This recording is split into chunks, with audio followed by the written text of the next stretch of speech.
জি না, জি তোমার চ্যানেল তো আমি চিনি না। চিনবা বলা চলে দিস ইজ কুল পারসন। প্রথমে একটা শুরু হয় দেখি ও ৮,০০০ টাকা বেতন, এটা তো কিছু হইবে না। খারাপ আচরণ করে থাকি অবশ্যই আপনি আমাদেরকে হয়তো আমরা কেউ ছোট পর্যায়ে চাকরি করবো, কেউ হয়তো বা বিসিএস কাটানো আমরা হবো। তোমার নাম কি? আফিয়া। আফিয়া ইমনান। আফিয়া শুরুতে পেয়ে গেলাম একটা ছোট্ট একটা বান্ধবীর মেয়ে না, এটা কার?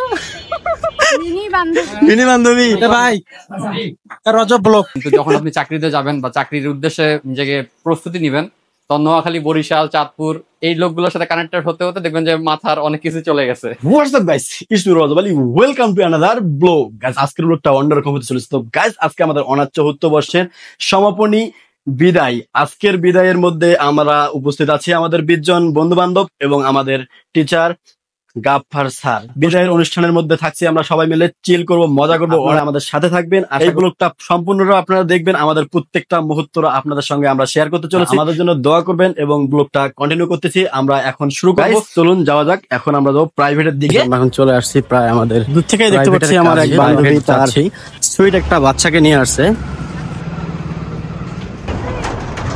শুরুতে পেয়ে গেলাম একটা ছোট্ট একটা বান্ধবীর মেয়ে না, বান্ধবী ওটা মিনি বান্ধবী। এটা কার? মিনি বান্ধবী। মিনি বান্ধবী। কি অবস্থা, কেমন লাগতেছে? কি জানেন এখনো? আমি ভাবছি আমি মানে সবার লেটে আসতেছি। প্রাইভেট খানার তালা মারা আছে।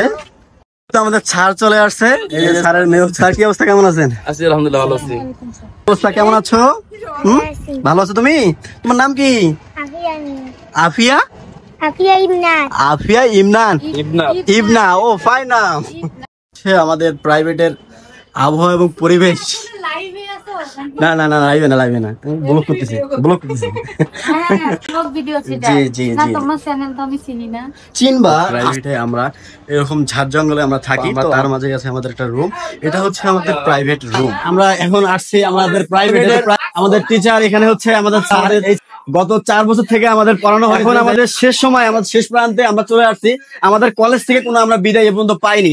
আজকে সবচেয়ে মজার বিষয় হচ্ছে আমাদের বিদায়টা দিচ্ছেন আমাদের এই স্যার। এই স্যারের হাত ধরে আমরা মোটামুটি ৪টা বছর পাড়ি দেওয়ার পর শেষ প্রান্তে চলে আসছি। এই আমাদের এক কথায় বন্ধু সুলভ আচরণের মাধ্যমে আমাদের শেষ পর্যন্ত আমরা চলে আসছি।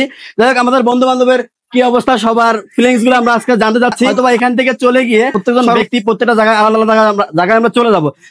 যাওয়ার পর তখন আমাদের সঙ্গে সেরকম কথাবার্তা হয় না। এখন আমাদের স্বাগত বক্তব্য দিচ্ছে। বিসমিল্লাহির রহমানির রহিম। আসসালামু আলাইকুম ওয়া রাহমাতুল্লাহি ওয়া বারাকাতুহু। আজ এই মুহূর্তে ভারাক্রান্ত মনে আপনাদের সামনে আমার শিক্ষাগুরু জনাব গাফফার স্যার এবং সকল সহপাঠী এবং বন্ধু বান্ধব সকলকে জানাই আমার পক্ষ থেকে আন্তরিক ভালোবাসা ও অভিনন্দন। এবং আপনারা সকলে ভালো আছেন, তাই না? দীর্ঘ আমরা অনার্সে ভর্তি হয়েছি 19-এর শেষে, আজকে 2025 সাল। অনেকে আমার কলেজে রয়েছে, আবার অনেকে আমার কলেজের নয়।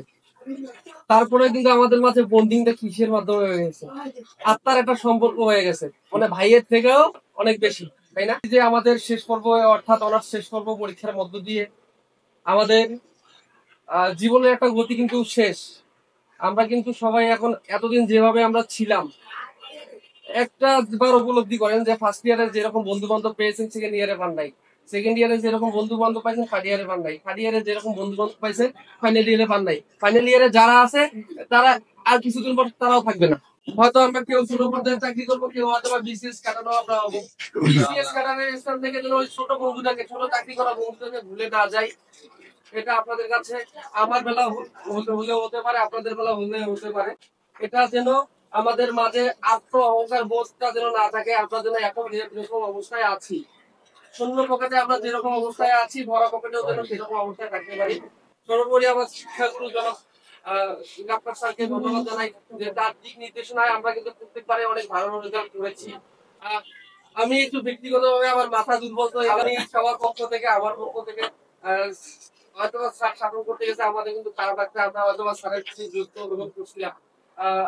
আমরা স্যারের কাছে আন্তরিকভাবে হাত জোড় অনুরোধ করি, স্যার আপনি আমার শিক্ষাগুরু, আমাদের শিক্ষাগুরু, ভবিষ্যতে যেন আমরা ভালো পর্যায়ে যেতে পারি আপনি দোয়া করবেন। আর আমাদের প্রতি যদি আপনার কোন রকম বিন্দু মাত্র অভিমান থেকে থেকে থাকে স্যার, রাগ থেকে থাকে স্যার, আমাদের স্যার নিজের ছোট ভাইয়ের মতো মনে করে স্যার মাফ করে দিবেন স্যার।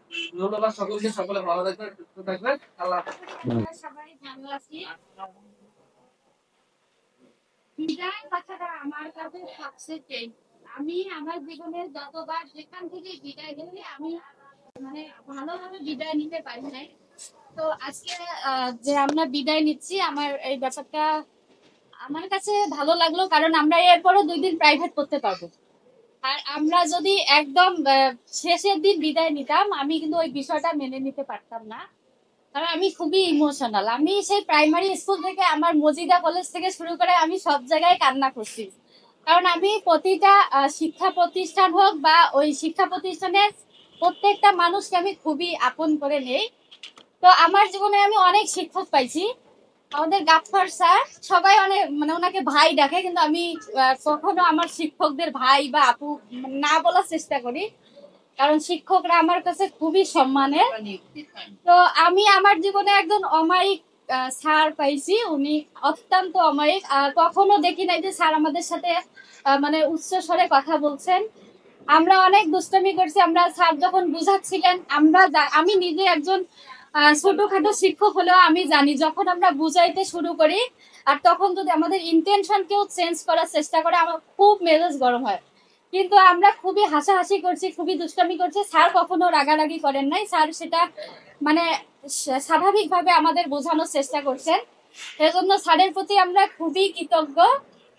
আর এখানে যারা হচ্ছে আমার সহপাঠী আছো, আমি মনে করি যে আমাদের যে সম্পর্কটা সেটা হচ্ছে এই কলেজ লাইফ থেকেই বা প্রাইভেট থেকে, অনেকের সাথে প্রাইভেট থেকে।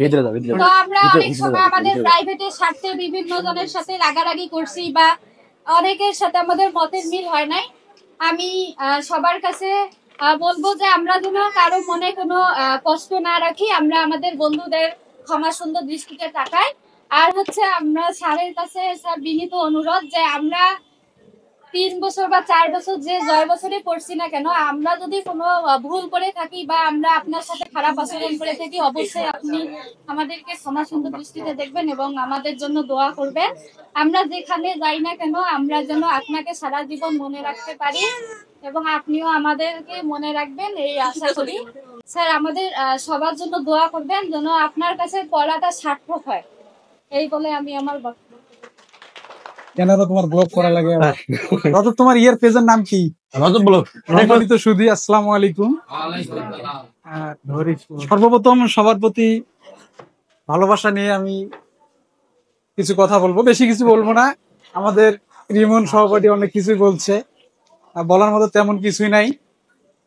আসলে এইভাবে আয়োজন করার ওইভাবে হয়তো বা প্ল্যানটা ছিল না, হুট করে আসলে প্ল্যানটা করা। হয়তো সংক্ষিপ্ত সময়ের মধ্যে সবাইকে ধন্যবাদ এত সংক্ষিপ্ত সময়ের মধ্যে পার্টিসিপেট করার জন্য। মানে আমার অন্তরস্থল থেকে আবারও ধন্যবাদ জানাচ্ছি। তার সঙ্গে গাফফার ভাইকে আমার মানে সম্মানের সহিত বলতেছি যে উনিও আমাদেরকে সময়টা দিয়েছে, তার জন্য আমি আমার পক্ষ থেকে স্যারকে সম্মান জানাচ্ছি এবং অভিনন্দন জানাচ্ছি। মূলত আমরা 4 বছর হয়তো বা কন্টিনিউ এখানে প্রাইভেট পড়তে পারি নাই। দেখা গেছে কেউ 3 মাস পড়ছি, কেউ 2 মাস পড়ছি, কেউ 4 মাস পড়ছি। তো আমিও হয়তো সেকেন্ড ইয়ার থেকে স্যারের সঙ্গে একটু পরিচয়, সেভাবে হয়তো বা কন্টিনিউ করতে পারি নাই। যদিও বা অনার্স লাইফে একটু মধ্যবিত্ত ফ্যামিলির ছেলেপেলে একটু হালকা একটু চাপ থাকে, কিছু করে আর কি পড়তে হয়। আমার ক্ষেত্রে একটু এরকমই। তো যাই হোক, প্রাইভেটে এসে হয়তো বা আমি একটু ফানি টাইপের, আগেই বলি, অনেকের সঙ্গে অনেকভাবে মজা করেছি, আনন্দ যাওয়ার চেষ্টা করেছি। সবাই ক্ষমা সুন্দর দৃষ্টিতে দেখবেন। আর স্যারের প্রতি কৃতজ্ঞতা। স্যার আমাদেরকে আসলে বলা চলে দিস ইজ কুল পার্সন, একদম মানে একদম ঠান্ডা মস্তিষ্কের মানুষ, ভাই একদম আমাদেরকে ছোট ভাইয়ের মতো সবসময় দেখছে এবং আমরা ফ্রিলি সবকিছু তার কাছে শেয়ার করতে পারছি এই পর্যন্ত, আলহামদুলিল্লাহ। তো আমার সবার কাছে চাওয়া, আমরা সবাই সুস্থ মস্তিষ্কে সুন্দরভাবে পরীক্ষা দিব ইনশাল্লাহ। পরীক্ষার মধ্যে ভালো মন্দ অবশ্যই হবে। আমরা পরীক্ষা শেষে অবশ্যই সবার সাথে সবাই সাক্ষাৎ করার চেষ্টা করব। আমি আমার সংক্ষিপ্ত বক্তব্য এখানে শেষ করছি। সবাইকে আসসালামু আলাইকুম। ভাই রজব ব্লগ। এই পর্যায়ে সবার মোটামুটি কথা শুনলাম, শুনে খুবই ভালো লাগলো। আর সবচেয়ে আমার কাছে স্যারের বিষয়গুলো অনেকগুলো ভালো লাগছে। এখন কথাগুলো হচ্ছে গভীর মন থেকেই বলছি। স্যারের কাছে যেগুলো আমি মানে সাপোর্ট পাইছি একরকম, আমি মানে যেরকমটা একরকম মানে বলতে চললে মানে বললে একরকম পাগল আর কি। মানে পড়াশোনা করতে করতে মানে কি কি যে পড়বো কি পড়বো না এটা আমি নিজেও বুঝি না আসলে কি যে পড়ি। মানে আমি চেষ্টা করি যে সর্বদাই সারাক্ষণই পড়ার চেষ্টা করি। আমি অলরেডি চেষ্টা করতেছিলাম প্রায় 10 ঘন্টা পড়াশোনা করার জন্য, কিন্তু সেখানে আমি 10 ঘন্টায় একরকম মাঝে মাঝে আমার এমন হচ্ছে বিছানায় পড়ে আছি, 5-7 ঘন্টা ওরকম পড়ে আছি। আমি পাশাপাশি একটা বিজনেস করি, বিজনেসের মধ্যে আগে আমি একটা সময় দিতাম, ওই সময় দেওয়ার পাশাপাশি আমি তারপর পড়াশোনা করতেছি। তো আগে আমার একটা সময়টা একটু ছিল দুপুর 1টা থেকে সন্ধ্যা 6টা পর্যন্ত আমি বর্তমান সময় দিই। এর আগে আমার সময়টা ছিল সন্ধ্যা থেকে রাত 10টা পর্যন্ত। তখন আমি আমার ভাইয়ের সঙ্গে একটু পরামর্শ করছিলাম যে ভাই আমার এই এই অবস্থা। তাও আমাকে ভাই আবার পরামর্শ দিল যে এইভাবে পড়লে তোমার আসলে দোকানে যদি সময় দাও তাহলে পড়াশোনাটা হবে না, কারণ সন্ধ্যার পর যে পড়াশোনার টাইমটা সে সময়টা পড়াশোনার একটা মোটামুটি ভালো একটা সময়। এই সময়ে পড়াশোনার একটু ইয়ে করা দরকার। আর আমার সবচেয়ে আমি আমার ব্যবসায়ী পার্টনারকে ধন্যবাদ জানাই যে আমাকে সহযোগিতা করার জন্য। যাই হোক, সব মিলে আমার মোটামুটি আমি একটা মাথায় একটা প্রস্তুতি নিচ্ছি যে ভালো কিছু একটা করার জন্য। সেটা আসলে প্রকাশ করা ঠিক হবে কি ঠিক হবে না জানি না। এই সুবাদে আমার মোটামুটি একটু পড়াশোনা মোটামুটি মানে আগে পড়াশোনা যখন করতাম তখন ওরকমটা ভালো লাগতো না। এখন বর্তমান মোটামুটি কেমন জানি একটা পড়ার প্রতি একটা আকর্ষণ জন্ম হয়েছে, ভালো লাগতেছে। আর স্যারের সঙ্গে আমি অনেক কথাই শেয়ার করি, স্যারের কাছে যেটা বুঝি না সেটা আসে শেয়ার করি। এর মাঝে অনেকে আবার ফান করে বলে যে এত পড়তে হয়, এত কিছু অনেক কিছু বলে। আমাদের কলেজ থেকে বিদায় হওয়া উচিত ছিল, কিন্তু আমরা কলেজ থেকে আমাদের বিদায় হয়নি, এই জন্য খুবই দুঃখজনক বিষয় আমাদের কলেজ থেকে বিদায়টা দেওয়া হয়নি। যাই হোক, আসলে কলেজটা কিভাবে নিচ্ছে সেটা তাদের বিষয়, কিন্তু আমাদের ইন্টেনশন ছিল যে আমাদের জন্য বিদায়টা যেন হয়। বিদায় তো হয় নাই, আমাদের সর্বোপরি আমাদের বন্ধু বান্ধব মিলে এবং স্যার মিলে আমাদের একটা বিদায়ের আনুষ্ঠানিকতা চলছে। তো আমাদের এটা মিলে সবার ভালো কামনা করছি। আর পরবর্তী সময় সবাই যেন সব জায়গায় যেন ভালো থাকে। আর সর্বোপরি কথা হচ্ছে আমি কখনো এইভাবে কথা বলি নাই, আমি এই ফার্স্ট টাইম এইভাবে কথা বলতেছি, এজন্য হয়তো আমজনতা অনেকটা কাজ করতে। আমাদের কথা দিয়ে কারো যদি খারাপ লেগে থাকে তাহলে আমাকে ক্ষমা দৃষ্টিতে দেখবেন। ঠিক আছে, আসসালামু আলাইকুম। আমাদের প্রাণপ্রিয় বান্ধবী নেহা। সেকেন্ড ইয়ারে এখানে প্রাইভেট স্কুল করছিলাম। সেকেন্ড ইয়ারে যখন ছিলাম তখন আমাদের কিছু ফ্রেন্ড ছিল, শুভ, জাকির আর সোহেল ছিল। আমরা এই কজনই ছিলাম, আমাদের কলেজ থেকে আসছিলাম। সর্বপ্রথম আমরা যেই উদ্দেশ্যটা নিয়ে আসছি সেটা হচ্ছে আমাদের ফাইনাল ইয়ার। তো সামনে পরীক্ষা, সবাই আমার জন্য দোয়া করবেন, সবাই সবার জন্য দোয়া করবেন। আর রজব ব্লগ আমাকে এত সুন্দর একটা সুযোগ করে দেওয়ার জন্য এখানে, এই জন্য সবাই চ্যানেলকে সাবস্ক্রাইব করবেন, লাইক কমেন্টে পাশে থাকবেন। ঠিক আছে, ভাইয়ের চ্যানেল আছে, আচ্ছা ভাইয়ের চ্যানেলের সাথে কোলাব করতে চাইলে এডিটিং প্লাস হচ্ছে যে থাম্বনেইলের যে সাপোর্টটা লাগে এটা আমি হয় দিব আমার দিক থেকে। আচ্ছা যাই হোক, আমি গত 4 বছর ছিলাম ঢাকায়। করোনার পর থেকে আমি ঢাকায় ছিলাম, একটা আইডি কোম্পানিতে ছিলাম। তো সেই ক্ষেত্রে একটা বিস্তর অভিজ্ঞতা নিয়ে এখানে দাঁড়াইছি। প্রায় 3 বছরের মতো আমি মেন্টরশিপে ছিলাম ভিডিও এডিটিং এর। অনেকগুলো মানুষের সাথে পরিচয় হয়েছে আমার, সব অনেক বয়সের, 65 থেকে শুরু করে একদম 27 মানে 17 বছর থেকে শুরু করে 60 বছর 65 বছর পর্যন্ত লোকের সাথে আমার কানেক্টেড আছে। তো সেখান থেকে যদি আপনাদের সাথে একটু কথা শেয়ার করি যে এরপরে তো সবাই চাকরিতে ঢুকবেন, চাকরির লাইফটা আসলে খুব কমপ্লিকেটেড একটা জায়গা। হ্যাঁ, আমরা এখানে একটা এলাকার মানুষ আছি বা একটা জায়গার মানুষ আছি পুরো লালমনিরহাটকে কেন্দ্র করেই, কিন্তু যখন আপনি চাকরিতে যাবেন বা চাকরির উদ্দেশ্যে নিজেকে প্রস্তুতি নিবেন তখন নোয়াখালী, বরিশাল, চাঁদপুর এই লোকগুলোর সাথে কানেক্টেড হতে হতে দেখবেন যে মাথার অনেক কিছু চলে গেছে। আরেকটা বিষয় হচ্ছে যে ভাইয়ের সাথে কানেক্টেড 4 মাস থেকে, কিন্তু 4 মাস থেকে কানেক্টেড হওয়ার পরেও মনে হচ্ছে না 4 মাস থেকে না, প্রায় 4-5 বছর ধরে কানেক্টেড। ভাইয়ের সাথে এত মানে খুব কম সময়ের মধ্যে এত ভালোভাবে ভাইয়ের সাথে যে এত মিশে যাবো জিনিসটা আসলে অত বুঝতে পারিনি আমি। আর ভাইয়ের সাথে কানেক্টেড হওয়ার আগে আমি 2-4 জনের সাথে রিভিউ নিয়েছিলাম ভাইয়ের আসলে কিরকম ফিডব্যাক কি। আমার মামাতো ভাই ভাইয়ের স্টুডেন্ট ছিল, সারিয়ার ঐক্য ভাইয়া। আর তীর্থ নামে এক ফ্রেন্ড আছে ভাইয়ের স্টুডেন্ট, তার সাথে কথা বলে আমি আসলে ভাইয়ের সাথে কানেক্টেড ছিলাম। যাই হোক, আমার অনার্স শেষ হতে কত বছর লাগবে আমি সেটা জানি না। আমি এখনো আমার ক্যারিয়ার নিয়েই মানে ইতে আছি, কারণ আমি অনার্সের দিকে আগে থেকে ফোকাস ছিলাম না। তো দেখি আল্লাহ দিলে কতদিনে শেষ হয়। ভাইয়া তো আছেই, সবাই পাস হন, আমিও পাস হবো ইনশাল্লাহ। সবাই আমার জন্য দোয়া করবেন ইনশাআল্লাহ। আর রজব ব্লগকে সবাই আবার সাবস্ক্রাইব করবেন প্লিজ। আসসালামু আলাইকুম। আজকে আমাদের এই অনার্স 4th বর্ষ সমাপনী অনুষ্ঠানে বলা চলে মূলত আমাদের, যদিও এটা আর 1-2 দিন পরে করার কথা ছিল। আমাদের একজন বিশেষ অতিথি তাজুল ইসলাম যদি 1-2 দিন আগে চলে যায় আমাদের কাছ থেকে বিদায় নেবে, এই জন্য আমরা সবার প্ল্যান মাফিক বা পরিকল্পনা করে সবাই পরামর্শ করে যে আজকে ডেট ফিক্সড করছি। এখন এখানে আসলে বিদায় বলতে ওরকম কিছু না, জাস্ট আমি চাচ্ছিলাম যে সবাই যেহেতু একসাথে ছিলাম বা এতদিন সবার সাথে সবসময় কথাবার্তা ছিল আমাদের, এই কেউ 3 বছর, কেউ 4 বছর, কেউ 2 বছর, 1 বছর, first year, second year, third year শুরু করে যারা আছি আমরা, এই সবাইকে যে 4-5 বছর যে আমি পড়াইলাম, এর মধ্যে দেখা যাচ্ছে হয়তো অনেকের সাথে অনেক বিষয়ে কথাবার্তা হয়েছে আর কি। হয়তো কোন সময় কে কোনটা কোন হিসাবে নিছি, বেশ করে এইটা আগে সবাই ক্ষমা সুন্দর দৃষ্টিতে দেখবে, 1 নম্বর বিষয়। দ্বিতীয় বিষয় হলো আমরা যারা বন্ধু বান্ধবী আছি, বিশেষ করে এরপর পরীক্ষার পর সবাই এরকম দেখা সাক্ষাৎ হবে না তোমাদের। এইটা আমরা এখন যেহেতু আমাদের এই বর্তমানে অত্যাধুনিক যুগে আসিয়া যোগাযোগ মাধ্যম নিয়ে আর কিন্তু সমস্যা নাই। বিশেষ করে আমরা একটু সম্পর্কটা ঠিক রাখবো সবার সাথে, কর্মজীবনে গেলেও। কারণ কিছু কিছু ক্ষেত্র আছে এমন জিনিস যে ফ্যামিলির সাথে শেয়ার করা যায় না, কিন্তু বন্ধু বান্ধবের সাথে শেয়ার করা যায়।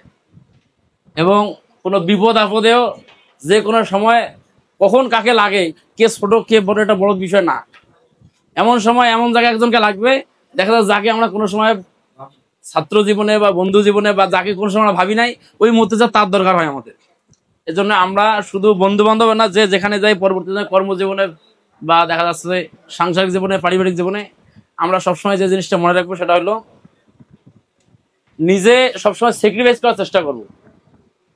নিজে সবসময় কেউ যদি কিছু বলে যায়, যাক কোনো সমস্যা নেই, যে বলে যাবে আমি যদি দোষ না করে আরেকজন যদি বলে যায়, আমি তার প্রতিক্রিয়া কম করার চেষ্টা করবো। সে যা বলে সেটা কর্মজীবনে হোক অথবা পারিবারিক জীবনে হোক, তাহলে আমরা দেখা যাচ্ছে মোটামুটি একটু সুখে থাকতে পারবো আর কি। টাকা পয়সা হলে সবসময় সুখে থাকা যায় এরকম না কিন্তু আমাদের। এখন আমরা সবাই ম্যাচিউর, তোমাদের কেউ কেউ বোঝার মতো কিছু নেই।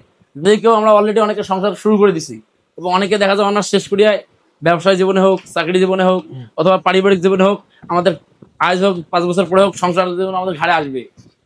তা আমাদের এই ক্ষেত্রে সবসময় আমরা চেষ্টা করবো কখন কোন কথাটা বলা উচিত আমাদের, কখন কোনটা উচিত না।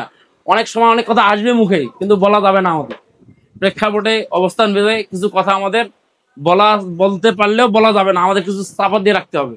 তাহলে আমরা দেখা যাচ্ছে সবার কাছে ভালো থাকতে পাবো এবং আমরা নিজে সুখী থাকতে পাবো। আমাদের যদি কর্মজীবন আমাদের পরবর্তীতে শুরু হবে, পরীক্ষা ইনশাল্লাহ আমি আশা করি সবার ভালো হবে। পরীক্ষা নিয়ে টেনশন করার দরকার নেই, যেভাবে পড়তেছি এভাবেই পড়ি। ফার্স্ট ইয়ার, সেকেন্ড ইয়ার যেরকম, থার্ড ইয়ার যেরকম ভাবে পরীক্ষা দিছি, ফাইনাল ইয়ারও ওইভাবেই পরীক্ষা দেবো। আলাদা কোনো চাপ নেওয়ার দরকার নেই যে ফাইনাল ইয়ার পরীক্ষা খারাপ হবে, এটা পড়ে যাচ্ছি না কি হবে বা আগে কেমন করে পড়ছি, এরকম চাপ নেওয়ার দরকার নেই। আমরা স্বাভাবিক পরীক্ষা পড়ে দেবো, স্বাভাবিকভাবেই পরীক্ষা দেবো, কোনো টেনশন নেই। পরীক্ষায় কমন নাই। আমরা যতটুকু এই 4 বছরের অভিজ্ঞতা যতটুকু পেয়েছি, পরীক্ষার প্রশ্ন যখন একটা কঠিন আসবে, তখন এটা বুঝবো যে আমার জন্য প্রশ্নটা কঠিন না। একটা আননোন প্রশ্ন আসবে, যে আমার জন্য প্রশ্নটা আননোন না, সারা বাংলাদেশের স্টুডেন্টের জন্য আননোন। আমি কম পড়ছি, বাকিরা বেশি পড়ছে, এরকম না। প্রশ্ন যখন একটু কঠিন হবে, তখন দেখবো যে ম্যাক্সিমাম তোমাদের তো তাও তোমরা পড়ছো, অনেকে আছে এখনো 8টা বা 9টা বইয়ের নাম বলতে পাবে না। তোমাদের ফাইনাল ইয়ারে অনেক স্টুডেন্ট আছে পরীক্ষার আগের দিন, পরীক্ষার দিন পড়ে আসিয়ে বা রাতে আসিয়ে পরীক্ষা দেয়। অনেক স্টুডেন্ট আছে। তার চেয়ে তোমরা যে 5-6 মাস কষ্ট করলে অনেক ভালো প্রিপারেশন নিছো।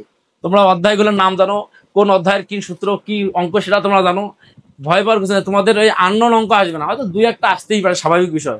একটা প্রশ্ন একটা স্যার যখন প্রশ্ন বানাবে, আমি যখন একটা প্রশ্ন বানাবো, তখন অন্য স্যারের কাছে ওই প্রশ্নটা 2-1টা প্রশ্ন কঠিন লাগতে পারে। আর এক স্যার যখন বানাবে, তখন আমার কাছে ওটা কঠিন লাগতেই পারে। তা সবার কাছে সবগুলো জিনিস ইম্পর্টেন্ট না। আমরা যে যতটুকু পড়ছি, যতটুকু পড়তেছি, এইটা স্বাভাবিক নিয়মে পরীক্ষা দেবো। পরীক্ষাকে আলাদা কোনো বিষয় ভাবার দরকার নাই। ফার্স্ট ইয়ার, সেকেন্ড ইয়ার যেভাবে পরীক্ষা ওইভাবেই পরীক্ষা দেবো, ইনশাল্লাহ পরীক্ষা ভালো করতে পারবো। আর একটা জিনিস মনে রাখবো, সবসময় পরীক্ষাকে আমরা যখন সময় মেনটেন করে দেবো, তখন সবসময় ফুল মার্কসে আনসার করার চেষ্টা করবো। যেহেতু ফার্স্ট ইয়ার, সেকেন্ড ইয়ার যেভাবে করছি, এখানে আমরা থিওরি সাবজেক্ট এবার যেটা হচ্ছে, গত বছর থার্ড ইয়ার পরীক্ষা হলো, সামনে ডিগ্রি পরীক্ষা অলরেডি চলছে। আজকে সব 2টা পরীক্ষা হলো না, 3টা পরীক্ষা হলো। পরীক্ষাগুলো থিওরি পরীক্ষা হলো, প্রশ্নগুলো আসতেছে কিরকম, কিছু কিছু এমন আননোন প্রশ্ন আসে যেটা আমরা তো সাজেশন বই বেশি পড়ে অভ্যাস, থিওরি প্রশ্নগুলো সাজেশন বই নাই। এমন প্রশ্ন আসতেছে থিওরি প্রশ্নগুলো সাজেশন বই নাই। এখন একটা প্রশ্ন যে নাই, আমাকে তো পরীক্ষা কভার করে আসতে হবে 80 নাম্বার। আমরা ওই জন্য বলছিলাম, যেগুলা সাজেশন বই সালের প্রশ্ন বাদ দিয়ে বাকি প্রশ্নগুলো রিডিং পারবো, কোনটা কোন অধ্যায়ের। একটা প্রশ্ন যখন কঠিন মনে হবে, তো স্যার যখন খাতা কাটবে, ওই প্রশ্নটা যদি কোনো বইয়ে না থাকে, স্যারও ওই প্রশ্নটা কিন্তু বইয়ে পাবে না, তখন স্যারও ওই অনুমানের উপর কিন্তু নাম্বার দেয়। আমরা যখন খাতাগুলো কাটি, যখন আননোন প্রশ্ন আসে, যে যেটা লিখছে ওইটার উপরে কিন্তু নাম্বার দেই। এই জন্য আমরা কোনো কিছু বাদ দেবো না, এটা মনে রাখবো। যতটুকুই কমন পড়ে অতটুকু তো লিখবই, বাকি আমরা ওই অনুমানের উপর লিখে আসবো। এই 4 বছরের অভিজ্ঞতা থেকে শুরু করে। আর যে জিনিসটা করবো না পরীক্ষার হলে, ফাইনাল ইয়ার, এই জিনিসটা সময়টা আমরা খেয়াল করবো। আমরা যখন অঙ্ক শুরু করি, তখন অনেক সময় কি করি, যে আমার সামনের পিছনেরটা কি দিল, সামনেরটা কি দিল বা পিছনেরটা কি দিল, ওর দেখি ওই অঙ্কটা আমি শুরু করি। এবার শুরু করতে গিয়া এমন সময় স্যার দেখলো বা স্যার এসে আমার পাশে দাঁড়াইলো, এখন দেখছে গার্ড দিচ্ছে, এই সময় ও ফিসটা লাগিয়ে উঠে গেলো, আমি অর্ধেক লেগে বসে আছি। এতে কি হচ্ছে, সময়টা পার হয়ে যাচ্ছে, আবার আমি লিখতেও পারতেছি না। আমি যে সামন বা পিছন যার আশা করব, সে যে আমার সাথে ভালো পায় তার গ্যারান্টি কি, তার অঙ্কটা তো হবে তার গ্যারান্টি কি? আমরা যে 2-3 মাস পড়লে আমার নিজের মধ্যে একটা কনফিডেন্স আছে না আমাদের। এজন্য যদি কোনো কারণে ওরকম হয় যে কারোর উপর নির্ভরশীল হইতে হয়, তাহলে আমরা দয়া করিয়া প্রথমে 1-2 ঘন্টা ওরকম করবো না। 1-2 ঘন্টা আমরা যা পাই 2 ঘন্টা আগে নিজে লাগবো পুরাটাই। 5 মার্ক যখন আমাদের আগে আসে, তারপর আমরা একজন আরেকজনের উপর নির্ভর হইতে পারি যে বন্ধু তোর এটা দেখি, বা তুই কি দিচ্ছিস, তুই 10 মিনিট দেখাস তো, এরকম তখন করতে পারি। তাতে যদি স্যার খাতা নেয় 10 মিনিট 15 মিনিট আধা ঘন্টা আটকায় রাখে, বা স্যার আসি দাঁড়ায় থাকে, আমি দেখতে পারতেছি না, দেরি হয় 10 মিনিট, কোনো সমস্যা নেই। কিন্তু আমি পাওয়া জিনিস না লিখিয়ে আরেকজনের দেখার আশায় বসে আছি, এতে কি হয়, সময়টা পার হয়ে যায়, পরে শেষে যা তাড়াহুড়ো শুরু হয়ে যায়, এইভাবে আমাদের রেজাল্টগুলো খাওয়া হয়ে যায়। আমাদের ফাইনাল ইয়ার আমরা স্বাভাবিকভাবে 80 মার্কস প্রত্যেকটা সাবজেক্টে করবো। এখানে ইনশাল্লাহ যে ফেল কথাটা, এফ গ্রেডটা থাকবে না, এটা বিশ্বাস রাখবো আমরা। হয়তো কারো সি বা ডি আসতে পারে, কারো কি আসতে বি প্লাস বা এ আসতে পারে, খারাপ হইলেও সি ইনশাল্লাহ আমাদের পার হবে। এই জন্য আমরা সময়টা নষ্ট করবো না। দ্বিতীয় কথা হলো আমাদের যেটা বিষয় বললাম, বাস্তব জীবনটা আমরা উপলব্ধি করা শুরু করবো। অনার্স এখন এতদিন তো বলছিলাম যে কি কি করি, লেখাপড়া পড়ি, অনার্স পড়ি, 4th ইয়ারে পড়ি নাকি। এরপর যখন পরীক্ষা শেষ হবে, তখন আশেপাশে যারা জিজ্ঞেস করবে তখন কি করি, তখন তো বলতে পারবো না যে লেখাপড়া করি। মাস্টার্স ভিন্ন জিনিস, বাংলাদেশের প্রেক্ষাপটে মাস্টার্সটা গুরুত্বপূর্ণ না। সরকারি চাকরির ক্ষেত্রে মাস্টার্স লাগে না আমাদের, এটা তো প্রমোশনের ক্ষেত্রে লাগে বা বিশেষ করে কিছু এনজিও কোম্পানির ক্ষেত্রে লাগে আমাদের। তা আমাদের অনার্সটা শেষ হলেই আমরা বাংলাদেশের যে কোনো চাকরির আবেদন করতে পাবো, যে কোনো চাকরি আবেদন করা আমরা কোয়ালিফাই। এই জন্য আমাদের বাস্তব জীবনে যারা যদি লেখাপড়া করতে চাই, তাহলে ভালোভাবে প্রিপারেশন নেবো, লালমনিরহাট ছাড়বো। লালমনিরহাট থাকিয়া ভালো লেখাপড়া হবে না। আর লালমনিরহাটে যারা আছে, যারা লেখাপড়া করে, খুব ভালো আউটপুট আসে না এখান থেকে, কারণ আমাদের গ্রুপ স্টাডির অবস্থা খুব খারাপ। একজন জানলে আরেকজনকে শেয়ার করতেছে না, একটু আগে যেটা বললো, হিংসাটা খুব বেশি। আমি অঙ্ক পাই, আরেকজন যদি গ্রুপ স্টাডি করি, আরেকজন অঙ্ক পায় না, আমাকে যদি বলে ভাই বা বন্ধু এটা বলতে টু, তুই পাবি, সমস্যা নাই, এইভাবে কাটে দেই। শিখাইতে চাই না, আমি মনে করি যে আমি যদি শিখাই তাহলে ওই মনে হয় ওইটা পাবে, কিন্তু কাউকে যদি শিখাই তখন কিন্তু আমার জিনিসটা আরো স্থায়িত্ব হলো, ডিপ্লোমা, এটা বুঝি না আমরা। এই জন্য লালমনিরহাটে যারা গ্রুপ স্টাডি করে দেখি তো বিভিন্ন সময় ওই মন মানসিকতাটা কম। আমরা যদি ভালো কিছু করতে চাই, তাহলে রংপুর মিনিমাম, না হলে ঢাকা, যদি ফ্যামিলি থেকে সাপোর্ট থাকে।